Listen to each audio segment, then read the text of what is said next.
Ladies and gentlemen, the President of the United States.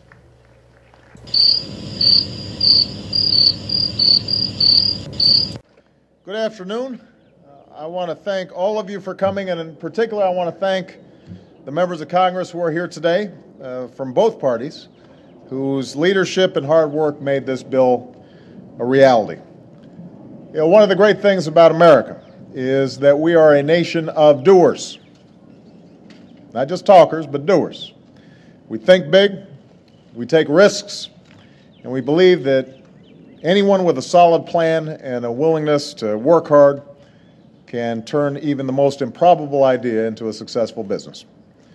So ours is a legacy of Edisons and Graham Bells, Fords and Boeings, of Googles and of Twitters. This is a country that's always been on the cutting edge.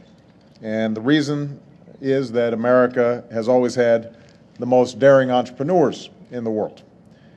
Some of them are standing with me today. When their ideas take root, we get inventions that can change the way we live. And when their businesses take off, more people become employed, because overall new businesses account for almost every new job that's created in America. Now, because we're still recovering from one of the worst recessions in our history, the last few years have been pretty tough on entrepreneurs. Credit's been tight, and no matter how good their ideas are, if an entrepreneur can't get a loan from a bank or backing from investors, it's almost impossible to get their businesses off the ground. And that's why back in September, and again in my State of the Union, I called on Congress to remove a number of barriers that were preventing aspiring entrepreneurs from getting funding. And this is one useful and important step along that journey.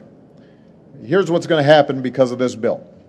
For business owners who want to take their companies to the next level, this bill will make it easier for you to go public. And that's a big deal, because going public is a major step towards expanding and hiring more workers. It's a big deal for investors as well, because public companies operate with greater oversight and greater transparency. And for startups and small businesses, this bill is a potential game changer. Right now, you can only turn to a limited group of investors, including banks and wealthy individuals, to get funding. Laws that are nearly 8 decades old make it impossible for others to invest. But a lot's changed in 80 years, and it's time our laws did as well. Because of this bill, startups and small business will now have access to a big new pool of potential investors, namely the American people. For the first time, ordinary Americans will be able to go online and invest in entrepreneurs that they believe in.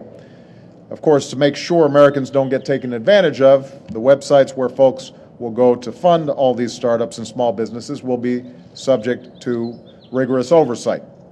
The SEC is going to play an important role in implementing this bill, and I've directed my administration to keep a close eye as this law goes into effect and to provide me with regular updates. It also means that to all the members of Congress who are here today, I want to say publicly, before I sign this bill, it's going to be important that we continue to make sure that the SEC is properly funded, just like all our other regulatory agencies, so that they can do the job and make sure that our investors get adequate protections.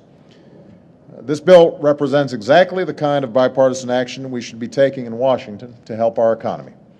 I've always said that the true engine of job creation in this country is the private sector, not the government. Our job is to help our companies grow and hire. And that's why I pushed for this bill. That's why I know that the bipartisan group of legislators here pushed for this bill. That's why I've cut taxes for small businesses over 17 times. That's why every day I'm fighting to make sure America is the best place on earth to do business. Our economy has begun to turn a corner, but we've still got a long way to go. We've still got a lot of Americans out there who are looking for a job, or looking for a job that pays better than the one that they've got. And we're going to have to keep working together so that we can keep moving the economy forward. But I've never been more confident about our future, and the reason is because of the American people. Some of the folks beside me here today are a testimony to that. Day out after day, they're out there pitching investors. Some meetings go well. Some meetings don't go so well. That's true for me, too. But no matter what, they keep at it. And who knows, maybe one of them or one of the folks in the audience here today will be the next Bill Gates or Steve Jobs or Mark Zuckerberg, and one of them may be the next entrepreneur to turn a big idea into an entire new industry. That's the promise of America. That's what this country is all about. So if these entrepreneurs are willing to keep giving their all, the least Washington can do is to help them succeed. I plan to do that now by proudly signing this bill. Thank you very much, everybody.